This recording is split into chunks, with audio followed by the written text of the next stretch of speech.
Isabel Moreira é filha de Mónica Lima Meyer e de Adriano Moreira. Nasceu no Rio de Janeiro a 2 de abril de 1976 e, como ela gosta de sublinhar, veio ao mundo no dia, mês e ano em que foi aprovada a Constituição em Portugal. Coincidência que nunca esquece. Licenciou-se em Direito na Faculdade de Direito de Lisboa. Na tese de mestrado obteve 18 valores por unanimidade e também não esquece o por unanimidade.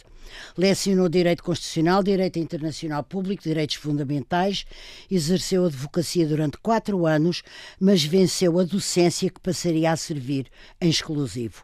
Foi assessora jurídica do então Ministro dos Negócios Estrangeiros, Luís Amado. Isabel Moreira é atualmente deputada pelo PS e uma voz ouvida no Secretariado Nacional do Partido que ela integra. E escreve, por gosto, diz ela, e tem obra publicada, acrescento eu, pensando que talvez nem todos o saibam quando a veem intervir no Parlamento, debater nos ecrãs ou defender causas com veemência. Olá, Isabel. Olá, muito obrigada por estar aqui comigo. Obrigada pelo convite, é um gosto. Consigo tem de começar em casa, acho eu.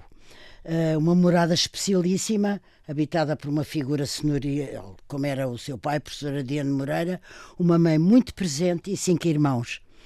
O que é que foi relevante ou mesmo essencial na sua infância e adolescência? O que é que a marcou? De que é que você se lembra com mais relevo? Antes de vir para aqui, estava a pensar, como já várias vezes me perguntaram questões sobre A família. Sobre a minha família. Eu, até fruto da época que estamos a viver e do trabalho que desenvolvo há muitos anos na Subcomissão para a Igualdade e Não Discriminação, ou na primeira comissão que nos obriga a abordar temas muito difíceis como jovens e crianças em risco, a violência doméstica, agora a delinquência juvenil, que está a aumentar muito. Há uma coisa que eu tenho observado com especial atenção, que é o facto de ser muito determinante para o que se é em adulto, ter só não uma infância segura e com amor e cuidado. E se há coisa que eu já salientaria sempre da minha infância e da vida em família na minha infância, hoje então saliento com uma gratidão enorme, que é um lugar que eu recordo de enorme amor, enorme segurança, enorme alegria, de proteção, de liberdade, de entreajuda, de barulho, de bom barulho. Ai, bom barulho. Bom barulho. Tem toda a razão. De bom barulho. Há o bom barulho que é muito revelador. Barulho. Não é o barulho do medo, é o barulho da alegria.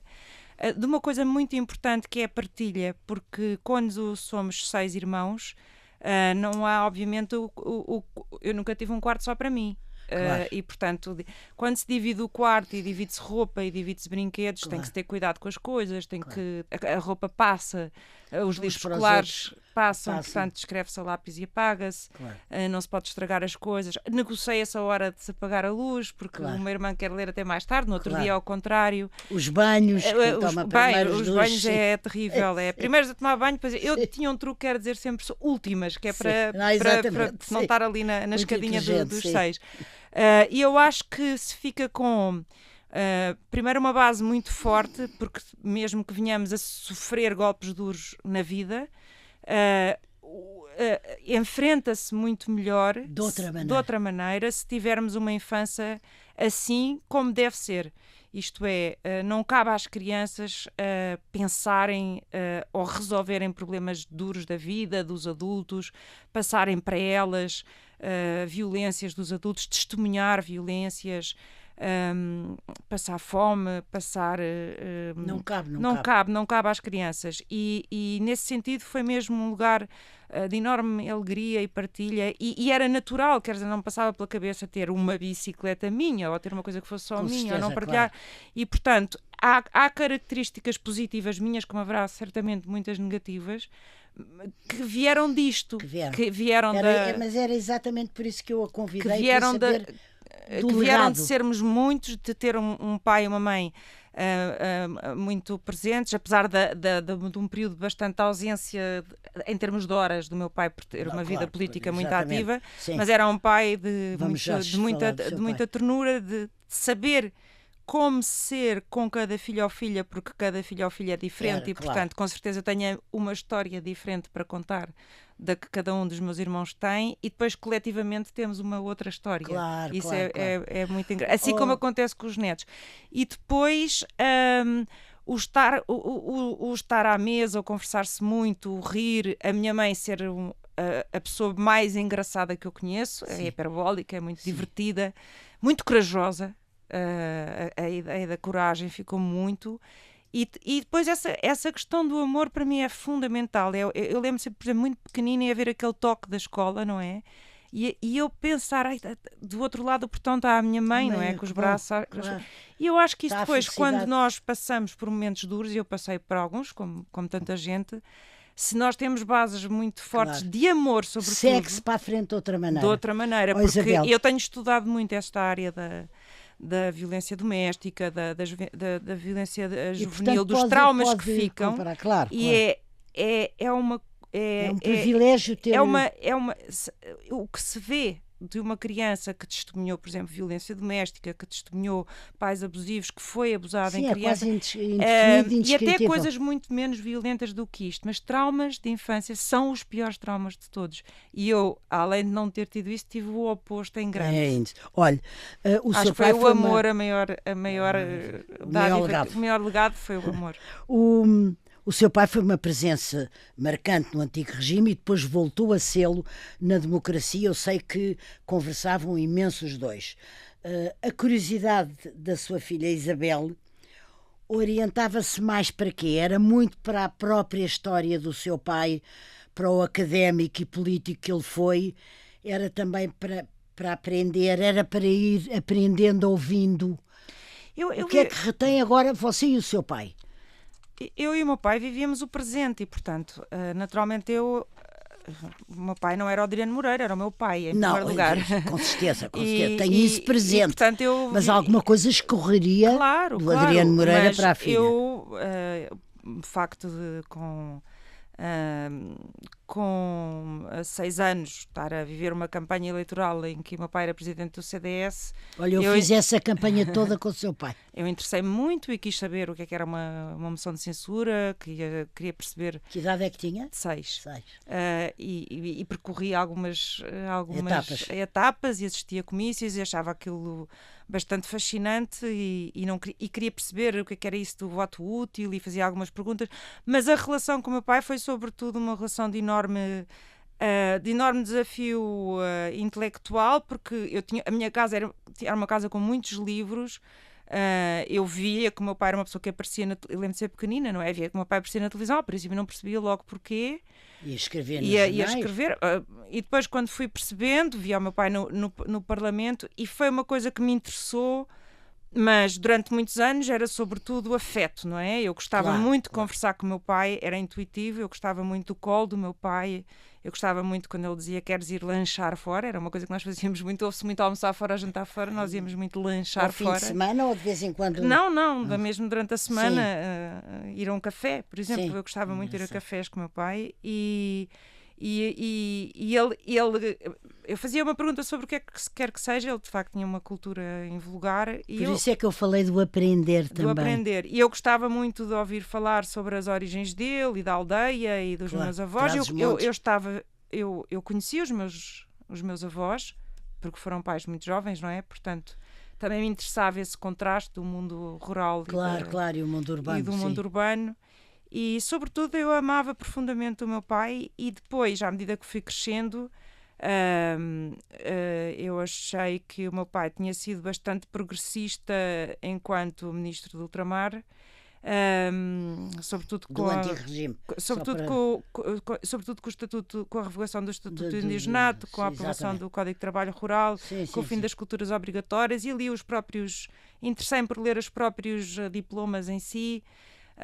E acho que foi arrojado enquanto advogado, naquele momento em que foi preso e conheceu o Mário Soares. E eu também conheci o Mário Soares em minha casa, não é? Portanto, vi do próprio. Claro. Testemunhei histórias muito giras, não é? Eu conheci... Nunca pensou escrever, só um entre parênteses? Não, porque o meu pai escreveu memórias e eu acho que escreveu... Não, eu sei. Mas acho que... daqui a uns anos que coisas tenham a ver especificamente não, consigo, não, claro, com o seu pai, sim, mas sim. consigo. Mas eu acho que tive a sorte de conhecer políticos e amigos do meu pai de esquerda e direita interessantíssimos, homens e mulheres, escritores, escritoras, de todos os quadrantes políticos. E depois aconteceu uma coisa que foi lenta, que foi eu descobrir-me a mim.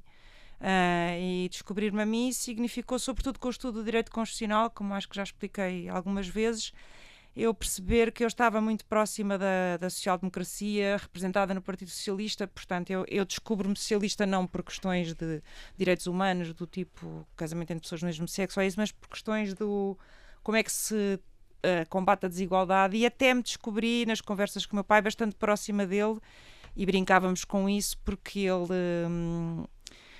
enfim, na democracia cristã ou na doutrina social da Igreja, em muitas coisas nem éramos muito menos distantes do que, claro, do que se pode parecer. E sobretudo o que eu descobri é que ele era muito mais novo do que alguns jovens que estão bastante velhos.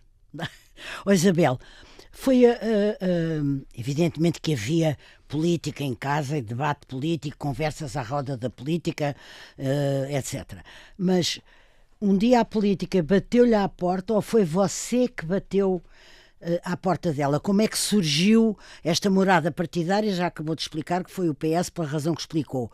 Mas foi a Isabel que foi ter com ou foi alguma coisa ou alguém que foi ter consigo?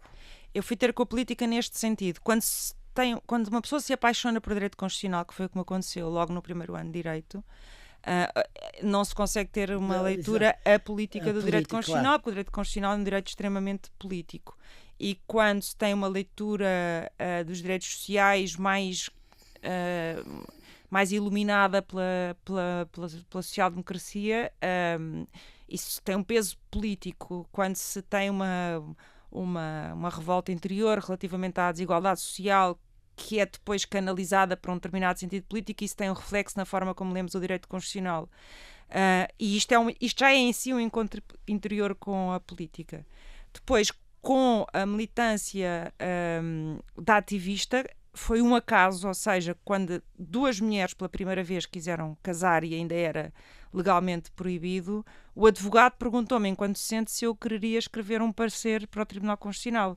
E eu não me passou pela cabeça dizer que não. E quando escrevi e publiquei-o em livro, aquilo criou uma tal celeuma na faculdade, com um choque, porque não havia nenhum livro a defender isso. Escrevi em conjunto com o professor Luís Duarte de Almeida e com o professor Pamplona Corte Real, mas eu era a mais nova, era mulher, Sim, claro, causou ali um espanto. Era logo motivo. E isso é que me causou espanto também. Fúria. Claro. Ou seja, porque... Um espanto furioso. Porque ficar indignadas com uma opinião académica era uma coisa que eu não estava à espera tão tarde, não é? Era apenas uma opinião. E os alunos depois que debatessem, quer dizer, era uma defesa de que era inconstitucional, como muitos anos antes alguém tinha defendido que era inconstitucional continuar-se a proibir o casamento entre negros e brancos. Quer dizer, para mim era apenas uma opinião. E o facto daquilo ter causado tanta raiva e tanta celeuma na faculdade contra mim, algum bullying moral, etc., e eu ser convidada para debates e os debates serem tão acesos, eu, como era muito académica ainda, aquilo criou-me uma indignação enorme. E que consequência? A consequência é que eu estive na formação do movimento pela igualdade para pressionar o Partido Socialista a incluir no seu programa eleitoral o casamento entre pessoas do mesmo sexo. Mas já estava no Partido Socialista? Não estava. Não, de forma alguma. Eu, como era muito, como repito, o meu mundo era académico, que não deixa de ter uma dimensão política, com certeza. Os debates que eu entrei na despenalização da IVG foram académicos, ninguém deu por mim. Eu não concebia na minha visão ingênua da liberdade de expressão que um livro escrito por uma assistente da Faculdade de Direito, com um mestrado, com boa nota, que uma opinião jurídica, fosse causar indignação, como se fosse assim um tema intocável, que em tantos casamentos já podiam adotar, etc. E, portanto, eu percebi, caramba, eu só estou a defender que as pessoas possam aceder a um instituto jurídico laico, mas está tudo bem, defendo o contrário. E aquilo começou a incomodar-me, a mexer muito comigo, que outras pessoas não pudessem ter um direito que eu tinha. E comecei a estudar as estatísticas, enfim, os bullyings por aí fora, e a perceber que se o Estado desse esse sinal, enfim, muitas coisas seriam melhores. E então percebi que era uma coisa importante e resolvi entrar nesse movimento, largar a docência e entreguei-me de corpo e alma, e o PS reparou em mim nessa luta. E é Quem daí no PS? o Sócrates. Sim. E é o Marcos Postrelo que me convida. Eu pensava que me estavam a chamar para fazer um parecer jurídico ou qualquer coisa do género. E não era? Era para integrar as listas para a candidatura, no fundo a dizer, em vez de estar sempre em reivindicações absolutamente a deputada em reivindicações absolutamente legítimas para mudar a lei, venha fazer leis. Claro, aqui. E eu fiquei muito espantada porque não me tinha ocorrido. Mas gostou do convite? Gostei. Percebeu o contexto e gostou? Percebi e achei que era um desafio e muito interessante para quem dedicou tantos anos da sua vida ao direito constitucional e à ciência política, e a explicar aos alunos como é que se faz a lei, o que é o direito parlamentar, integrar isso mesmo. E, portanto, demorei 24 horas a decidir e aqui estou. Isabel, a um primeiro olhar, e embora a Isabel tenha explicado muito bem que a doutrina social da Igreja e a democracia cristã nem sempre destoam de outras doutrinas, mas numa família conservadora a escolha do Partido Socialista não sei se causou espanto ou concordância, ou se fosse que tipo de reação foi. O que eu lhe pergunto é... Foi comprar uma garrafa de vinho tinto e beber uma saúde comigo, o meu pai. Nesse dia. Saudou, sim, muito. Ficou muito feliz. Ficou muito feliz. Mas o que é que ele levou a si, agora pondo o pai e a mãe entre parentes, o que é que ele levou a si a escolher decididamente a esquerda e não a direita? Foi um convite, foi a coincidência de um convite, não foi? Eu entrei como deputada independente, não é? Fiquei independente um ano. Mas foi para ali que entrou, portanto, foi para ali que foi entrei. A coincidência de um convite. Não. Foi ter Eu já votava no Partido Socialista, não é? Sim, já tinha votado no Jorge Sampaio muito antes, muito nova para presidente. Sim. Mas exatamente, então, o que é que a interpelou de uma maneira decidida a que o voto, a sua pertença, a sua morada política, etc., a sua vida política fosse em primeiro lugar, esquerda? eu, a partir do momento em que comecei a estudar mais a fundo, sobretudo no 12º, filosofia, com um professor que me marcou muito, que é o Rui Nunes, não o Rui Nunes da bioética, mas o Rui Nunes, o escritor, mas depois, sobretudo, com a solidificação do direito constitucional no primeiro ano, eu percebi que eu tinha duas ânsias dentro de mim. Uma ânsia muito forte por uma liberdade que eu sentia que não era bem-vinda na direita, e uma indignação com a desigualdade social que eu via melhor resolvida, sem nenhuma superioridade moral. O seu pai era dirigente de um partido de direita. Uma indignação relativamente à desigualdade social e até uma espécie de incómodo com o meu privilégio quando via colegas meus que não tinham acesso a livros com a facilidade que eu tinha, ou a comida, ou a roupa, e isso causava-me muito incómodo, uma consciência do meu privilégio muito forte. Só a esquerda é que resolve isso? Não, o que eu estava a dizer precisamente é que a minha indignação com a desigualdade social e o meu desconforto com o meu preconceito, com o meu privilégio, sim, seja social, seja relativa à minha orientação sexual, seja em relação à minha etnia, levou-me depois de estudar. Não foi, portanto, uma coisa de quem já nasce numa família de esquerda, claro, e é quase que intuitivo. E por isso é que estou levou-me a estudar, precisamente porque eu calhou gostar de direito e calhou gostar muito de direito constitucional. Levou-me a acreditar que, sem superioridade moral nenhuma, eu acredito, e acreditei cedo não tarde, aliás tarde, não foi aos 15, foi aos 19, a 18, 19, que a área política que tinha as melhores respostas para isto, para os problemas da maioria da população e não da minoria, de uma parte mais pequena, era a esquerda democrática, e portanto comecei a votar no Partido Socialista e comecei a ter uma...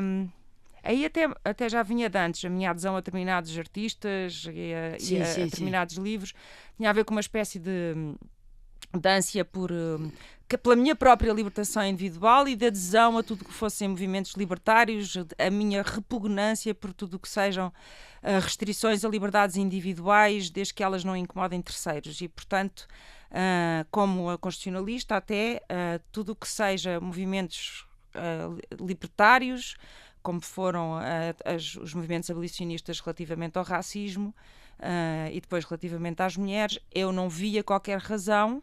Não que isso para mim fosse a luta principal, mas foi depois uma luta que me definiu muito, porque eu estive envolvida nesses processos legislativos, mas que eu achava que ia ser muito fácil, na minha ingenuidade. Eu comecei por ser conhecida quando impugnei com outras pessoas os orçamentos de Passos Coelho, quando cortaram 2 subsídios de férias e 2 subsídios de Natal, e eu sou uma das pessoas que redige aqueles processos junto ao Tribunal Constitucional e nem sequer o PCP aderiu ao início porque achavam que não íamos conseguir, e nessa altura foi o meu grande primeiro ato político, e isso para mim era aquilo que me definia, se quiser, de uma forma mais visceral em termos de esquerda, era eu ter achado não só grave politicamente, mas inconstitucional, em termos de medida sacrificial, escolher aquele grupo mais restrito, tão fragilizado, e a verdade é que o Tribunal Constitucional nos deu razão. E eu achava, do ponto de vista da libertação, que aquilo que eu tinha estudado relativamente à etnia ou às mulheres deveria fazer o seu caminho relativamente às pessoas homossexuais. Não imaginava que ia ser uma luta tão acesa, o casamento, a adoção, a procriação medicamente assistida. Isabel, mas isso podia imaginar. Mas lá está, como vê, eu era muito ingênua, porque eu era académica, está a ver? Eu quando entro, eu penso, quer dizer, para mim era tão impressionante imaginar que o casamento, a proibição do casamento entre brancos e negros só tinha terminado em 1968 nos Estados Unidos e teve de ter sido por uma decisão do Supremo. Exatamente. Que eu achava que, por exemplo, explicar isto era bastante... Mas deixe-me fazer... Está a ver? Sim. E portanto, é aí que eu decido que é esse o meu caminho. O meu pai também cedo percebeu como é que eu era, porque se eu tenho vários volumes da história da subjugação feminina, não foi porque os comprei, alguém me os deu. Alguém lhes deu. Mas deixe-me só dizer-lhe uma coisa. É preciso que, sendo vocês unha com carne, passa a expressão popular, uns com os outros em casa e havendo esse ambiente que já descreveu aqui tão bem mais que uma vez, também era preciso que houvesse um enorme grau de liberdade, também foi uma palavra que já invocou, mas eu agora acrescento outra, que é também uma enorme tolerância, uma total ausência de constrangimento deles e dos seus irmãos, da família chamada, da casa, perante algumas tomadas de posição sua, não houve? Sim, houve momentos difíceis, mas eu aqui estava a falar do meu pai. Eu tento não falar muito dos meus irmãos, porque acho que eles não gostam de ser chamados para... E não é só isso, é porque não é porta-voz deles, claro. Exatamente. Houve momentos de surpresa, porque uma pessoa também... Nós temos uma relação normal e quando estamos juntos nem sequer falamos muito de política, portanto... Gostamos de falar de outros assuntos. Não... Naturalmente, já por alguma razão. Não. Eu lembro-me a crescermos, quer dizer, o meu pai já tinha uma vida tão absorvida pela política, quando estávamos todos à mesa, não era assim uma coisa mas claro, que viesse. E, portanto, eu também, quando estou nesta minha transformação interior, não me ocorre de repente à mesa dizer, já agora eu queria dizer que voto PS, quer dizer, não é assim uma coisa que me ocorra. Com certeza. E, portanto... Agora, houve momentos de tensão, houve momentos que eu senti que podia ser desamada, não propriamente pela família, ou talvez pela família mais alargada. Da família, só. Da sua mãe, por exemplo, não, mais importante da minha mãe e do meu pai, nunca. E acho que a minha mãe é uma pessoa que, relativamente ao universo da família dela, que é bastante conservador, também talvez pela vida rica que teve de cruzamento de pessoas claro. no seu casamento. A minha mãe é uma pessoa... Amadureceu de outra maneira. A minha mãe é uma pessoa que, para a geração dela e para o meio familiar dela, pelo menos na relação que tem comigo, é uma pessoa muito aberta. Mas eu falei em abertura e em tolerância. Sim, eu acho que não é... O meu pai detestava a palavra tolerância. Era uma palavra que o indignava e ele dizia que as pessoas têm que respeitar-se e não tolerar-se, porque ele achava que se tolerava o que, não, exatamente. o que causava alguma repugnância. Ele isso até dizia que dispensava e eu também dispenso. E ele achava que nós devíamos respeitar-nos uns aos outros. E sobretudo, como realmente isto assim contado parece tudo muito fácil, não foi fácil, claro que não foi fácil num universo muito conservador. Quando eu falo num universo muito conservador é o lado da família da minha mãe, porque o lado da família do meu pai é comunista, como sabe, não é? E, portanto, sei muito bem. E foi uma alegria, até acharam que devia ter virado mais à esquerda, não é? Claro. Pronto, houve momentos difíceis e eu tive muito medo de ser desamado, eu sempre tive medo do desamor. Por sorte não aconteceu e hoje está tudo bem. Precisa de ser amada, compreendida. Acho que toda a gente precisa de alguma legitimação e de amor. E eu, sobretudo, tendo rompido brutalmente com o mundo, sobretudo conservador, eu sou ateia, sou católica, estou a falar mais nesse sentido. O ser de PS é um bocado indiferente. Agora, o rejeitar completamente o universo católico, o ser ateia, o ter defendido causas que agora, enfim, já estão um bocadinho... Sim. Mas naquela altura não, eu fui bastante pioneira, pelo menos no meu universo. Gosta que digam que é uma mulher de causas, uma ativista? Gosto até porque eu acho que a política em si, toda ela é uma causa.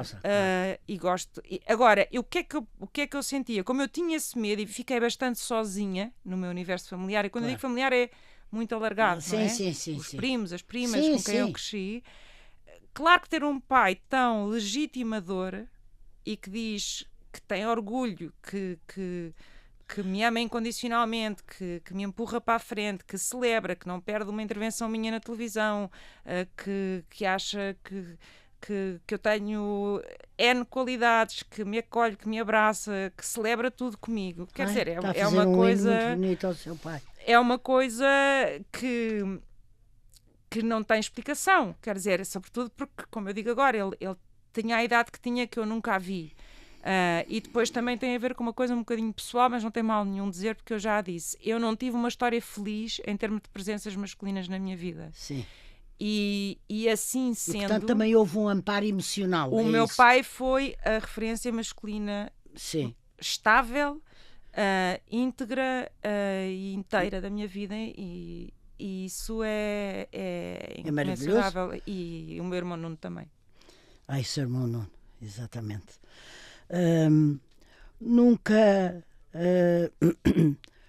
teve medo de se enganar, de, por exemplo, dar consigo a pensar, eu se pudesse voltar atrás talvez tivesse feito de outro modo, ido por outro modo, expressado de outro modo. Alguma vez claro, tem medo? Acho que nós melhoramos com o tempo, porque eu quando fui atirada para os debates, eu nunca tinha feito um debate na televisão, eu era uma pessoa de entrar numa sala de aula, de passar muito tempo a ler e a escrever, ter estado num escritório com processos, de ter estado a assessorar. Eu não tinha sido feita para aquilo, portanto, num primeiro debate eu falei muito alto, porque como me interrompiam muito, eu achava que se não falasse alto não era ouvida. Eu não sabia que quem tinha o microfone podiam estar a gritar no público, que não havia problema nenhum. Claro. Portanto, eu acho que há imensas coisas que eu teria feito de outra maneira, com outra estratégia de apresentação de argumentos, mas isso acho que acontece a toda a gente com a vida, e depois nós vamos acertando, limando arestas, melhorando a forma como apresentamos argumentos, amadurecendo. E depois a vida obriga-nos a ser mais resistente, porque depois já houve uma grande transformação. É uma resistente. Estou a falar como uma resistente. Eu acho que tenho sido, acho que aconteceram coisas muito duras na minha vida, e acho que, para além disso, a política transformou-se numa arena mais dura, mais... Do que era? Muito do que já mais, foi? muito mais. O Parlamento era um palco de enorme respeito, com diferenças muito grandes ideológicas, mas eu variadíssimas vezes sentei-me à mesa com deputados desde o CDS ao PCP, e gostava de imensas pessoas de todos os partidos. Mas quando é que isso estragou? Despedi-me de vários deputados, ouvindo o discurso de despedida e com palmas de todos. Ainda agora, há uns tempos, dediquei umas últimas palavras ao José Soeiro e a minha intervenção teve que ser interrompida por causa dos gritos de protestos do Chega. Quer dizer, era impensável, era a última vez que lá estava ao fim de tantos anos. Mas eu lembro-me, por exemplo, quando é que isso se estragou? Quando o Chega foi eleito. É quando acha que se estragou esse ambiente. Porque acho que o Chega veio para fazer isso. Para se infiltrar, dizer que é antissistema quando faz parte do sistema, mas depois, uma vez lá dentro, minar a democracia, como está a acontecer nos Estados Unidos agora, e como vemos. Eu acho que nós víamos, por exemplo, o último dia de deputado Paulo Portas, o que é que acontecia? Cada partido fazia uma intervenção, como fez no caso Jorge Lacão pelo PS, mas todos fazíamos, e no fim todos batíamos palma. Era uma coisa bonita, de respeito, e havia discordância, às vezes com assertividade, mas não havia ofensa. E agora há? Agora é horrível. Não se ganhou nada com aquilo. O que é que apesar de já termos isso já tendo devido à baila, isto que lhe vou perguntar, de diversas formas nas suas respostas, o que é que de muito grande ou de muito interpelativo lhe trouxe a política? A política deu-me um sentido de vida, deu-me um sentido de vida porque eu gosto muito de dar aulas. A advocacia sabia-me pouco porque cada caso é uma pessoa, e em princípio quem tem uma grande paixão por direito público, sobretudo por direito constitucional, é porque se interessa pela cidade, interessa-se pelo todo, interessa-se pelo outro com O grande, e quando se tem esta inquietação permanente relativa aos problemas de todos, à desigualdade, e há a possibilidade de fazer alguma coisa que tenha impacto no maior número de pessoas possível, mesmo que muitas delas não sejam notícia, como por exemplo pequenas alterações que digam respeito a vítimas de tráfico sexual, ou até porque são coisas que se faz com muita descrição, ou com mais descrição, por causa dos criminosos, coisas que têm a ver, por exemplo, com a questão dos internamentos compulsivos, que foi uma grande alteração que eu tive muito envolvida e que deu uma alegria enorme, porque no fundo as pessoas estavam com uma pena de prisão perpétua por questões psiquiátricas. Claro. Mas o que eu estou a perceber é que no fundo as grandes alegrias, ou aquilo que você sente consegui ou colaborei sim, tomei parte nisto, vieram daquilo que se chama causas. Não é. Mas isto não é pejorativo, é o que é. Repara, a causa é sempre a justiça. Porque se nós, lendo relatórios internacionais, e apercebo-me que em Portugal há pessoas que estão condenadas, no fundo, a uma pena de prisão de 70 anos, alguma coisa está errada e temos que mudar isso. E conseguir fazer todo esse trabalho e fazer uma reforma como deve ser em termos daquilo que era o internamento compulsivo é uma coisa muito boa. Ou se consegue, de facto, mudar o paradigma daquilo que se chamava a família e se consegue ter a família no plural e que as pessoas possam ser felizes sendo casadas, homem-mulher, mulher-mulher, homem-homem, com as famílias no plural e sobretudo as crianças fruto dessas relações, que é o mais importante, verem os seus direitos reconhecidos. Isso é uma reforma civilizacional, é uma coisa muito importante. Podem concordar ou não, mas eu acho que há um ano depois eu e outras pessoas termos participado nesses processos. Eu acho que isso é muito importante. É como outros movimentos que nos antecederam relativamente ao reconhecimento das pessoas negras. Olha, Isabel, já ainda queria aqui fazer mais 2 ou 3 perguntas e já estamos a voar. A que horas, isto é uma resposta curtinha, mas a que horas é que você pensa, pondera, conclui, decide? Tem que estar sozinha nesta tarefa de elaborar ou preparar uma decisão, ou em equipe? As duas coisas, normalmente muito cedo, e em equipa.